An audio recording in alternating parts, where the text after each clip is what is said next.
بسم اللہ الرحمن الرحیم۔ السلام علیکم۔ آج پھر سے کچرے کے ڈھیر کے پاس بہت رش لگا ہوا تھا۔ حیرت کی بات یہ تھی کہ جن لوگوں کا رش تھا وہ بہت ہی امیر اور پیسے والے لوگ تھے۔ کسی چیز کی بولی لگ رہی تھی۔ آخر وہ کیا چیز تھی جس کی بولیاں لگ رہی تھیں؟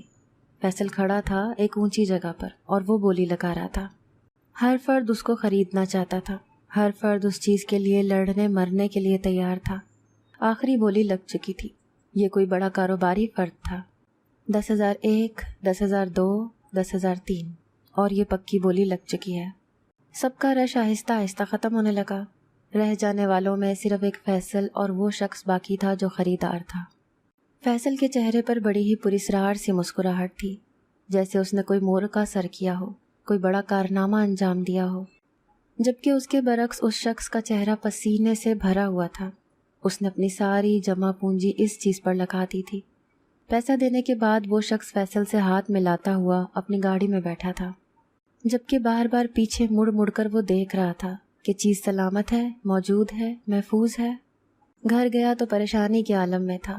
اس چیز کو چھپاتے ہوئے وہ اپنے کمرے کی طرف لے جا رہا تھا کہ پیچھے سے بیوی نے دیکھ لیا۔ اس نے شوہر کو روکنے کی کوشش کی، کہ معاملہ جاننے کی کوشش کی کہ آخر ماجرا کیا ہے، یہ اتنا عجیب رویہ کیوں اختیار کیے ہوئے ہیں، اور ساتھ ہی یہ کیا چھپا رہے ہیں۔ اس نے اپنے شوہر کا ہاتھ پکڑ لیا اور اس کا ہاتھ کھینچا تو وہ چیز نیچے گر گئی، اور یہ دیکھ کر مرد کو اپنا سر چکراتا ہوا محسوس ہوا۔ لیکن ابھی تو کہانی کی شروعات۔ میں جتنا کما رہا تھا اس سے میں اپنا گھر بنا سکتا تھا، لیکن میں نے ایسا نہیں کیا۔ اب میں بے چین رہنے لگا تھا کہ میں کون ہوں اور میرے ساتھ یہ اتنے عجیب معاملے کیوں پیش آ رہے ہیں۔ اسی سب میں نے اس آدمی کی بات کو ذہن میں بٹھا لیا کہ میں اب خود کو تلاش کروں گا۔ اس سب کے لیے مجھے وہاں جانا پڑے گا جہاں میں پایا گیا تھا۔ مجھے اس بڑھیا سے کوئی لگاؤ نہیں تھا، لیکن مجھے ایسا کرنا پڑا۔ میں اس جگہ واپس گیا تو اس بڑھیا کو زندہ پایا۔ گھر جا کر اس سے ملا تو اس کا آخری وقت قریب محسوس ہوا۔ بہت برے حالات میں تھی وہ۔ مجھے اپنے بے حس ہونے پر افسوس ہوا۔ میں اس کی دوائی لایا، اس کا گھر صاف کیا، کھانا بنایا اس کے لیے۔ وہ مجھ سے ناراض نہیں تھی، میرے آنے پر خوش تھی۔ میں اس کے پاس بیٹھ گیا، اس کا سر دبا رہا تھا، تو اس نے پوچھا کہ کیوں آئے ہو؟ میں نے بتایا کہ خود کو تلاش کرنے آیا ہوں۔ مجھے بتایا میں کون ہوں، آپ نے مجھے کیوں پالا؟ آپ جانتی ہیں نا میں کون ہوں۔ 7 سال تک پالا آپ نے مجھے، بے غرض۔ میں یہاں سے بھاگ گیا لیکن آپ نے کوئی خفگی کا تاثر نہیں دیا۔ کوئی سگوں کے ساتھ بھی نہیں کرتا اتنا جتنا آپ نے کیا، اور بدلے میں کچھ نہیں مانگا۔ تو وہ ہنسنے لگی اور کہنے لگی، تمہیں کس نے کہا کہ میں نے کچھ نہیں مانگا؟ میں نے بھی سب کی طرح خود کو چنا، اور اسی چناؤ نے تمہیں پالنے پر مجبور کیا۔ تمہیں میں نے اپنے لیے پالا تھا۔ میرا آخری وقت بہت قریب ہے، اور دیکھو جس مقصد کے لیے تمہیں پالا سنبھالا، آج وہ مقصد بھی پورا ہو گیا۔ تم خود کو تلاش کرنے آئے ہو، اس لیے تمہیں یہ جاننا ہوگا کہ میں کون ہوں۔ تیار ہو جاننے کے لیے؟ ہو سکتا ہے حقیقت جان کر تمہاری روح میری روح سے پہلے ہی تمہارا بدن چھوڑ جائے۔ میں نے کہا کہ نہیں، میں جاننا چاہتا ہوں، یہ میرا مقصد ہے۔ تو کہنے لگی، یہ گھر دیکھ لو، اس کی ویرانی دیکھ لو، یہ تمہارا مقدر ہے۔ تمہاری کہانی یہاں سے ہی شروع ہوئی تھی اور یہیں پر ختم ہوگی۔ وہ حرف بحرف حقیقت کھول رہی تھی، اور میں ہر جملے کے بعد جسم کو بے جان محسوس کر رہا تھا۔ سر پر آسمان گر رہا تھا، اور مجھے سب کچھ گھومتا دکھائی دے رہا تھا۔ وہ اپنی بات کہنے کے بعد، مجھے میری پہچان دینے کے بعد اس دنیا سے تعلق توڑ چکی تھی، جبکہ میں سکتے میں تھا۔ یہ کون سے راز مجھ پر افشاں ہوئے تھے؟ یہ کیا ہو گیا تھا میرے ساتھ؟ میرا نام فیصل ہے۔ مجھے میرا بچپن یاد نہیں، لیکن جہاں میں پلا بڑھا وہاں کے لوگ کہتے ہیں کہ میں کچرے کے ڈھیر میں پایا گیا تھا۔ ایک بیوہ اور نیم پاگل خاتون مجھے اٹھا کر اپنے ساتھ لے گئی تھی۔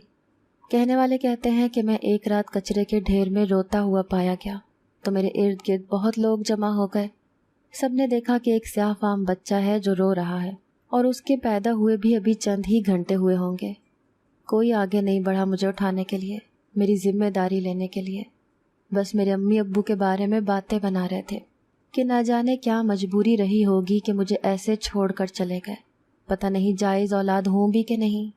غریبوں کی بستی تھی، کوئی مسئلے میں نہیں پھنسنا چاہتا تھا، اسی لیے کسی نے پولیس کو کال بھی نہیں کی۔ اتنے میں ہی ایک بڑھیا جو کہ بہت زیادہ عمر رسیدہ تھی، بڑھاپے کی وجہ سے جس کی کمر تک جھک گئی تھی، اور بہت سے عجیب سے چہرے والی عورت لوگوں کے مجمع سے نکل کر میری طرف بڑھی اور مجھے گود لے لیا اور اپنے گھر چلی گئی۔ کوئی منع نہیں کر سکا، کوئی روک نہیں سکا، کیونکہ سچ اور حق بولنے کے لیے ہمت کی ضرورت ہوتی ہے، اور وہ سب ہی معاش میں پھنسے ہوئے اور دبے ہوئے لوگ تھے۔ ایک طرح سے اچھا ہی تھا کہ ان کا سر درد کوئی اور لے گئی تھی۔ اس کے بعد کچھ خبر نہیں تھی کہ میں کیسے پلا بڑھا، بڑھیا مجھے کیا کھلاتی تھی، کیسے میری ضروریات پوری کرتی تھی، جبکہ وہ تو خود بھی کمزور اور لاچار تھی۔ کسی کو اس کی خبر نہ تھی۔ وہ خود اپنے اندر ایک راز تھی، ایک بھیانک راز، جس کا پردہ وقت آنے پر میں نے کھولنا تھا۔ میں اس علاقے سے بھاگ آیا تھا۔ اس وقت میری عمر 7 سال تھی۔ اسی کچرے کی کنڈی کو میں نے اپنی جگہ بنا لیا۔ یہی میرا گھر بن گیا۔ یہاں سے ہی کچھ نہ کچھ کھانے کو مل جاتا۔ کپڑے بھی یہاں سے ہی ملے تھے مجھے، جو میں نے اپنے بدن کو ڈھانپنے کے لیے پہنے تھے۔ یہ وہ پہلی جگہ تھی بڑھیا کے گھر کے بعد جس نے مجھے پناہ دی۔ میں نے 7 سال کی عمر سے کاروبار شروع کیا۔ یہ میرا پہلا کاروبار تھا کہ میں نے ایک کباڑی والے کے ساتھ ہاتھ ملایا اور اسے پلاسٹک کی بوتلیں جمع کر کے دیتا۔ قسمت کی بات تھی کہ مجھے بہت منافع ہوتا۔ میں پیٹ بھر کر 3 وقت کا کھانا کھاتا تھا۔ پڑھائی لکھائی میں دلچسپی نہیں تھی، لیکن بڑھیا نے میری پرورش بڑی کمال کی تھی۔ اس نے مجھے 3 سال تک خود پڑھایا تھا، ساتھ ہی مجھے کھانا بنانا اور دوسرے گھریلو کاموں میں بھی آشنائی دی تھی۔ مجھے میری عمر سے بڑا اور ہوشیار بنایا تھا۔ مجھے ایسا محسوس ہوتا تھا جیسے وہ مجھے کسی خاص مقصد کے لیے تیار کر رہی ہے۔ یوں ہی سڑکوں پر مارا مارا پھرتا تھا۔ پٹھان تھا لیکن کالا سیاہ تھا۔ میرا بوریا، میرا بستر اور میری چادر بھی تھا۔ زندگی سے بے غرض تھا۔ مجھے کوئی لینا دینا نہیں تھا کہ میں ایسے کب تک رہوں گا۔ ایک جانور جیسی زندگی گزار رہا تھا۔ مجھے اس بات کی خبر نہیں تھی کہ میری زندگی چمکنے والی ہے اور میں بہت کماؤں گا، لیکن سب کے ہاتھ کی میل ثابت ہوگا۔ یہی ہوا کہ ایک دن اچانک مجھے کچرے میں سے ایک چیز ملی۔ میں نے حیران ہوتے اسے دیکھا اور اپنے تھیلے میں اسے شامل کر لیا۔ جب کباڑی والے کے پاس اسے لے کر گیا تو میں نے پیسے زیادہ لینے کے لیے اس سے کہا کہ دیکھو مجھے کیا ملا ہے۔ میرے ہاتھ میں موجود چیز دیکھ کر وہ حیران رہ گیا اور کانپنے لگا۔ میں اپنی تیز آنکھیں اس کی آنکھوں میں گاڑے ہوئے تھا اور ایسے دیکھ رہا تھا جیسے اسے قائل کر کے ہی چھوڑوں گا۔ میں نے اس چیز کے بارے میں اتنا تجسس پیدا کیا کہ وہ کباڑی والا میری منتیں ترلے کرنے لگا کہ یہ مجھے دے دو، جیسا کہو گے کروں گا، جتنا پیسہ مانگو گے دوں گا۔ میں نے کہا ٹھیک ہے، مجھے 5000 دو، یہ چیز رکھ لو اور مجھے نوکری نہیں چاہیے۔ کباڑی والا میری ہاں میں ہاں ملا رہا تھا۔ اس چیز کی حقیقت میں جانتا تھا جبکہ کباڑی والا ہوش میں نہیں تھا۔ میں نے جگہ بدلی اور کام شروع کیا، یہی پیشہ اپنا لیا۔ میں کباڑ سے ایسی پراسرار چیزیں اکٹھی کرتا اور آگے زیادہ رقم میں بیچ دیتا۔ میرا کاروبار اچھا چلنے لگا تھا کہ ایک دن میں اسی طرح اپنی کباڑ میں ڈھونڈی ہوئی چیز کو بیچنے کے لیے کوئی خریدار ڈھونڈ رہا تھا کہ میری ملاقات اپنے جیسے ہی ایک آدمی سے ہوئی۔ اس کے ساتھ بھی یہی کرنے کی کوشش کی، لیکن ایسا ہوا نہیں۔ میں نے بہت کوشش کی کہ میں اس کو کوئی چیز بیچ سکوں، لیکن بے بنیاد ثابت ہوا۔ اچانک ہی وہ مسکرایا، بہت ہی زیادہ پراسرار انداز میں، بس میرے چہرے پر پھونکا اور میں ہوش کھو بیٹھا۔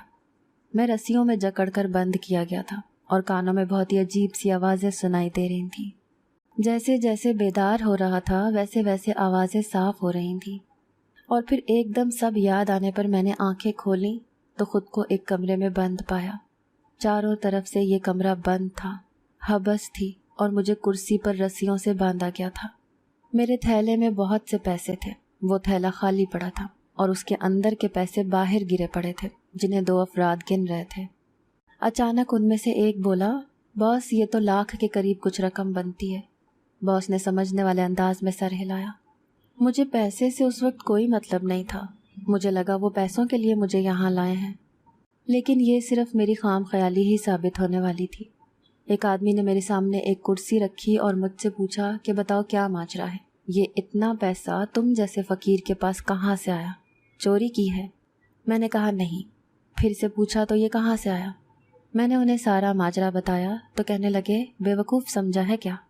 میں نے کہا آپ یقین نہیں کرتے، لیکن میں یہ آپ کے ساتھ بھی کر سکتا ہوں، آپ سے بھی ہزاروں روپے کما سکتا ہوں۔ میں نے بس اس کی آنکھوں میں دیکھا اور بس سوچا کہ مجھے چھوڑ دو، میرا یہ کہنا تھا کہ وہ آدمی میری رسیاں کھولنے لگا، اسے پیچھے موجود 2 آدمیوں نے پکڑا۔ اس کے بعد باس خود آ کر میرے سامنے بیٹھا۔ پوچھا کون ہو تم؟ میں نے اپنے بارے میں بس بتا دیا تو کہنے لگا کبھی جاننے کی کوشش نہیں کی۔ میں نے کہا کیا جانو، پتہ نہیں وہ عورت زندہ بھی ہوگی کہ اب نہیں۔ وہ کہنے لگا کہ یہ پیسہ جو تمہارا ہے یہ میں رکھ رہا ہوں، تم پھر سے یہ کما سکتے ہو اور جاؤ اپنی تلاش کرو، اور اس نے مجھے چھوڑ دیا۔ میرے لیے یہ حیران کن تھا کہ ایسا کیسے ہوا، لیکن ابھی تو کہانی کی شروعات تھی۔ اب میں بے چین رہنے لگا تھا کہ میں کون ہوں اور میرے ساتھ یہ اتنے عجیب معاملے کیوں پیش آ رہے ہیں۔ اسی سب میں نے اس آدمی کی بات کو ذہن میں بٹھا لیا کہ میں اب خود کو تلاش کروں گا۔ اس سب کے لیے مجھے وہاں جانا پڑے گا جہاں میں پایا گیا تھا۔ مجھے اس بڑھیا سے کوئی لگاؤ نہیں تھا، لیکن مجھے ایسا کرنا پڑا۔ میں اس جگہ واپس گیا تو اس بڑھیا کو زندہ پایا۔ گھر جا کر اس سے ملا تو اس کا آخری وقت قریب محسوس ہوا۔ بہت برے حالات میں تھی وہ۔ مجھے اپنے بے حس ہونے پر افسوس ہوا۔ میں اس کے لیے دوائی لایا، اس کا گھر صاف کیا، کھانا بنایا اس کے لیے۔ وہ مجھ سے ناراض نہیں تھی، میرے آنے پر خوش تھی۔ میں اس کے پاس بیٹھ گیا، اس کا سر دبا رہا تھا تو اس نے پوچھا کہ کیوں آئے ہو؟ میں نے بتایا کہ خود کو تلاش کرنے آیا ہوں۔ مجھے بتایا میں کون ہوں، آپ نے مجھے کیوں پالا؟ آپ جانتی ہیں نا میں کون ہوں۔ 7 سال تک پالا آپ نے مجھے، بے غرض۔ میں یہاں سے بھاگ گیا لیکن آپ نے کوئی خفگی کا تاثر نہیں دیا۔ کوئی سگوں کے ساتھ بھی اتنا نہیں کرتا جتنا آپ نے کیا، اور بدلے میں کچھ نہیں مانگا۔ تو وہ ہنسنے لگی اور کہنے لگی تمہیں کس نے کہا کہ میں نے کچھ نہیں مانگا؟ میں نے بھی سب کی طرح خود کو چنا، اور اسی چناؤ نے مجھے تمہیں پالنے پر مجبور کیا۔ تمہیں میں نے اپنے لیے پالا تھا۔ میرا آخری وقت بہت قریب ہے، اور دیکھو جس مقصد کے لیے تمہیں پالا سنبھالا، آج وہ مقصد بھی پورا ہو گیا۔ تم خود کو تلاش کرنے آئے ہو، اس کے لیے تمہیں یہ جاننا ہوگا کہ میں کون ہوں۔ تیار ہو جاننے کے لیے؟ ہو سکتا ہے حقیقت جان کر تمہاری روح میری روح سے پہلے ہی تمہارا بدن چھوڑ جائے۔ میں نے کہا کہ نہیں، میں جاننا چاہتا ہوں، یہ میرا مقصد ہے۔ تو کہنے لگی کہ یہ گھر دیکھ لو، اس کی ویرانی دیکھ لو، یہ تمہارا مقدر ہے۔ تمہاری کہانی یہاں سے ہی شروع ہوئی تھی اور یہیں ختم ہوگی۔ وہ حرف حرف حقیقت کھول رہی تھی، اور میں ہر جملے کے بعد جسم کو بے جان محسوس کر رہا تھا۔ سر پر آسمان گر رہا تھا، اور مجھے سب کچھ گھومتا دکھائی دے رہا تھا۔ وہ اپنی بات کہنے کے بعد، مجھے میری پہچان دینے کے بعد اس دنیا سے تعلق توڑ چکی تھی، جبکہ میں سکتے میں تھا۔ یہ کون سے راز مجھ پر افشاں ہوئے تھے؟ یہ کیا ہو گیا تھا میرے ساتھ؟ اس وقت مجھے وہ حق ادا کرنا تھا۔ میں نے محلے والوں کو جمع کیا اور اعلان کیا کہ وہ عورت اب نہیں رہی۔ سب نے افسوس کا اظہار کیا، عرصے سے وہ یہاں رہتی تھی اور اب نہیں تھی۔ تدفین کر دی گئی، زیادہ دیر نہیں رکھا گیا تھا۔ میں گھر لوٹا تو اس کے سارے کہے جملے میرے سر میں ہتھوڑے کی طرح بجنے لگے۔ تم ایک عام بچے نہیں ہو، یہ کہانی آج نہیں شروع ہوئی، برسوں سے چلی آ رہی ہے، جبکہ تم اس کہانی کا آخری کردار ہو۔ یہ بستی پہلے جادوگروں کی بستی تھی، جو ہاتھ کی صفائی دکھایا کرتے تھے، نظروں کا دھوکہ دیا کرتے تھے۔ میں ان لوگوں میں سے ایک تھی۔ میں ہاتھ پڑھنا جانتی تھی، پیر تک پڑھ لیتی تھی، چہرے پڑھنا، یہ سب میرے لیے بائیں ہاتھ کا کھیل تھا۔ ان دنوں میں بہت خوبصورت تھی۔ تمہارے پر دادا مجھ پر عاشق تھے اور میں بھی ان پر فدا تھی۔ ہم نے شادی رچائی، لیکن پتہ ہے کیا، ہم جیسوں کا بھروسہ نہیں ہوتا۔ وہ ایک عام شکل و صورت کے مالک تھے۔ ہماری ایک اولاد تھی، وہ تمہارے دادا تھے۔ اتنے میں ہی تمہارے پر دادا کو کوئی اور لڑکی پسند آ گئی، انہوں نے اس سے شادی رچا لی۔ میں تمہارے دادا کو لے کر یہاں سے دور چلی گئی۔ میں یہ صدمہ برداشت نہیں کر پا رہی تھی۔ میں نے وہ سب کچھ چھوڑ دیا، ہاتھ پڑھنا وغیرہ۔ تمہارے دادا کو کبھی پیار نہیں دیا، کیونکہ ان کی صورت میں مجھے بے وفائی یاد آتی تھی اپنے شوہر کی۔ تمہارے دادا کے پاس بھی وہی ساری خوبیاں تھیں، صلاحیتیں تھیں جو تمہارے پاس ہیں۔ تمہارے دادا نے بھی مجھے دھوکہ دیا اور چھوڑ کر چلا گیا۔ کہا تھا نا، ایسے کاروبار کرنے والوں کا کوئی بھروسہ نہیں ہوتا، ان کا کام ہی دھوکہ دینا ہے۔ میں رو پیٹ کر واپس یہاں آ گئی، اور جب یہاں آئی تو دل دہل گیا۔ غم سے چیخ پڑی کہ یہاں کچھ باقی نہ رہا تھا، پوری بستی جلا دی گئی تھی، کوئی جادوگر پیشہ ور باقی نہ رہا تھا، سب کچھ ختم ہو چکا تھا، سب راکھ تھی۔ جو لاشیں تھیں وہ میں نے ایسے ہی مٹی کھود کر دفنا دی تھی۔ میں نے رہنے کے لیے یہ گھر چنا اور آج تک یہی ہوں۔ تمہارے دادا کی کچھ خبر نہ تھی، نہ میں نے لی۔ بیوہ ہونے کا غم ہی الگ تھا۔ توبہ کی اور پھر واپس مڑ کر اس راستے نہیں گئی۔ میری نظر بہت تیز تھی، میں شکل دیکھ کر باپ بیٹے کا پتہ لگا سکتی تھی۔ یہ سب علم کا حصہ تھا، اگرچہ یہ میں نے اپنے دور میں سیکھا تھا۔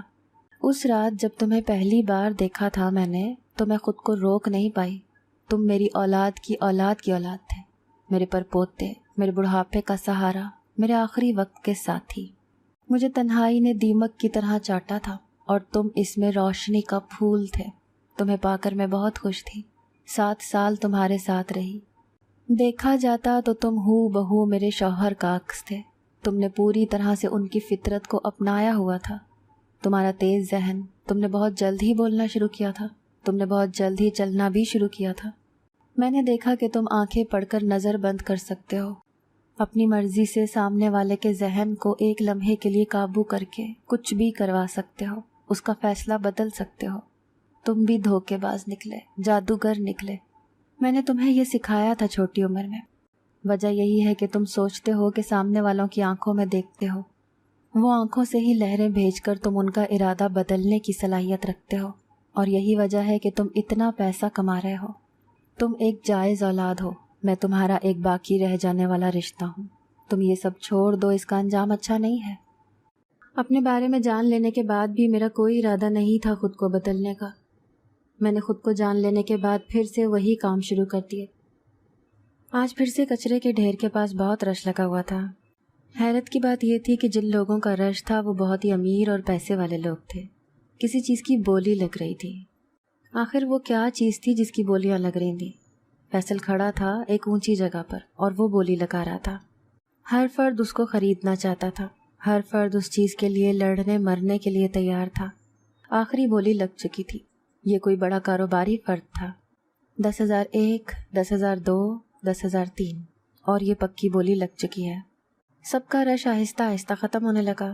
رہ جانے والوں میں صرف ایک فیصل اور وہ شخص باقی تھا جو خریدار تھا۔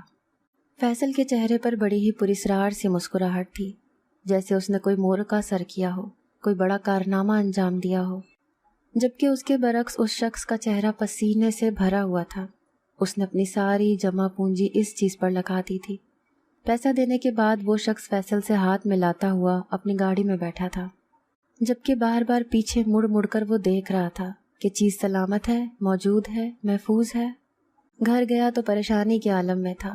اس چیز کو چھپاتے ہوئے وہ اپنے کمرے کی طرف لے جا رہا تھا کہ پیچھے سے بیوی نے دیکھ لیا۔ اس نے شوہر کو روکنے کی کوشش کی، کہ معاملہ جاننے کی کوشش کی کہ آخر ماجرا کیا ہے، یہ اتنا عجیب رویہ کیوں اختیار کیے ہوئے ہیں، اور ساتھ ہی یہ کیا چھپا رہے ہیں۔ اس نے اپنے شوہر کا ہاتھ پکڑ لیا اور اس کا ہاتھ کھینچا تو وہ چیز نیچے گر گئی، اور یہ دیکھ کر مرد کو اپنا سر چکراتا ہوا محسوس ہوا۔ اس چیز کی حقیقت اصل میں کچرے میں پڑی خالی بوتل ہی تھی، جو کہ بدبو سے بھری ہوئی تھی، جبکہ میں نے اپنے دماغ کے ذریعے اس کی نظر کو بند کر دیا تھا۔ وہ وہی دیکھ رہا تھا اس چیز کو جو میں دکھانا چاہتا تھا، اور یہی چیز میں نے کباڑی والے کے ساتھ کی تھی۔ اس خریدار کو میں نے اس کچرے کے بجائے ایک مورتی دکھائی تھی۔ وہ بت پرست تھا، ہندو تھا، اور میں نے اس کے دماغ کو قابو کر کے اسے یہ دکھایا تھا کہ یہ مورتی ہی اس کی جائز اور ناجائز ہر مراد کو پورا کرے گی، جبکہ کباڑی والے کو میں نے اس کچرے میں سونا دکھایا تھا، جسے دیکھ کر وہ بھیک مانگنے کو بھی تیار ہو گیا تھا مجھ سے۔ یہ ان کے اپنے اندر کی کمزوری تھی جس کا فائدہ میں نے اس طرح سے اٹھایا تھا۔ یہ سب میرے لیے بہت مزے کا تھا۔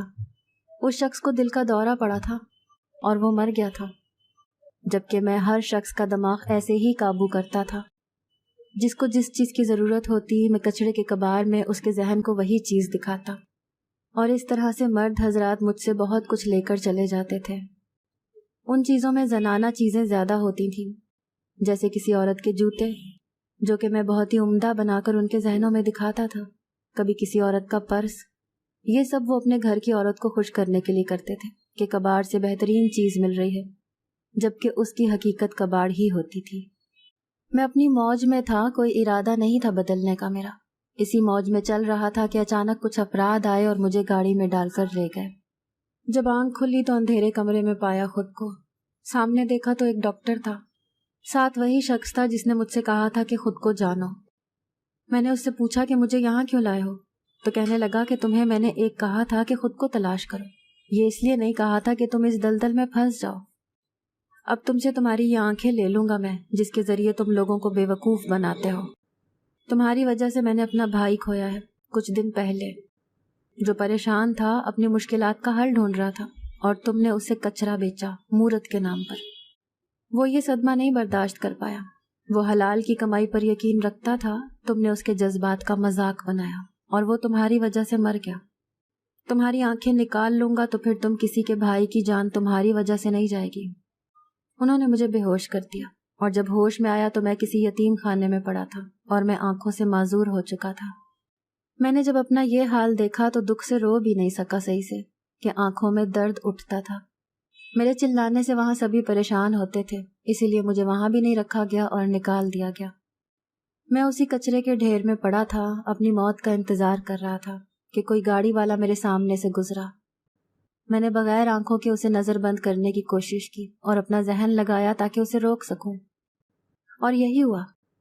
جیسے ہی میں نے اپنے دماغ سے اس کے دماغ کو میسج بھیجا کہ رکو، تمہارے مطلب کی چیز میرے پاس ہے، میں نے پوری یکسوئی کے ساتھ اس میسج کو بھیجا تھا اپنے دماغ سے، اور فوراً ہی اس نے اپنی گاڑی موڑی اور میرے سامنے آ کر رکا۔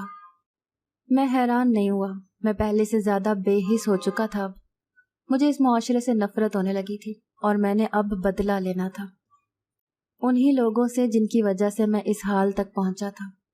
اتنا سب کچھ ہونے کے بعد بھی میں باز نہیں آیا تھا، اور میں نے اپنے آس پاس ہاتھ مارا تاکہ کچھ مطلب کا ڈھونڈ سکوں، اور یہیں میرے ہاتھ میں ایک تھیلا آیا جس کے اندر کیا تھا میں نہیں جانتا تھا۔ جب تک وہ آدمی میرے پاس آیا میں اس کا ذہن پڑھ چکا تھا، اسے ایک ایسی چیز کی ضرورت تھی جس سے اس کی قسمت کام کرے۔ میں نے اسی چال کو چلتے ہوئے اس کے ذہن میں پھر سے یہ میسج بھیجا کہ یہ تھیلا جو میرے ہاتھ میں ہے یہ اس کی قسمت کی چابی ہے، اگر وہ یہ مجھ سے لے لے گا تو اس کے گھر میں دولت ہی دولت ہوگی۔ اور اس شخص نے یہی کیا، اس نے مجھ سے اس تھیلے کو مانگا، لیکن میں نے قیمت رکھی کہ مجھے اتنے پیسے دو۔ جیسے ہی میں نے پیسوں کا مطالبہ کیا میری آنکھیں دکھنے لگیں، اتنا شدید درد اٹھا کہ میں چیخنے لگا، اور وہ شخص وہ تھیلا میرے ہاتھ سے لے کر بھاگ گیا۔ میں اسے روک نہ سکا۔ اس کے بعد مسلسل میری آنکھوں میں درد رہا۔ یہ اس وجہ سے تھا کہ میری آنکھیں ابھی زخمی تھی اور نازک بھی، کہ ذرا سا زہر لگانے سے میری آنکھوں سے خون بہنے لگا تھا۔ مجھے اس بڑھیا کی بات یاد آئی، اس نے کہا تھا کہ مجھ سے اس طرح کے کاموں کا انجام اچھا نہیں ہوتا، اور ابھی تو میری بہت زیادہ عمر باقی تھی، جوانی کی عمر بھی ابھی صحیح سے نہیں چڑھی تھی، ایسے تو میں زندگی نہیں گزار سکتا تھا۔ میں نے خود کو ایک اور موقع دینے کی سوچی، اور اس بار میں نے اس کام کے علاوہ کا سوچا کہ شاید سب کچھ بدل جائے۔ میں وہاں سے چل پڑا ایک نئی منزل کی طرف۔ مجھے کچھ نہیں پتا تھا، اس بار میں نے مادیت کو چھوڑا تھا، اس دنیا کو چھوڑا تھا جہاں میں پیدا ہوا تھا، جو میری پہچان تھی۔ میں نے کسی رکشے والے سے کہا کہ وہ مجھے کسی یتیم خانے چھوڑ دے۔ اس نے مجھ پر ترس کھاتے ہوئے مجھے سواری دی۔ باقی کی زندگی میں نے وہاں ہی گزاری، وہاں ہی ایک لڑکی سے شادی بھی کی، اور اب سب بہتر ہے۔ اگر آپ کو آج کی ہماری کہانی پسند آئی ہے تو اسے لائک کیجیے اور اپنے پیاروں کے ساتھ شیئر کیجیے، اور ہاں، اگر ابھی تک آپ نے ہمارا چینل سبسکرائب نہیں کیا تو ضرور کیجیے۔ ملتے ہیں کل ایک نئی اور دلچسپ کہانی کے ساتھ، تب تک کے لیے اللہ حافظ۔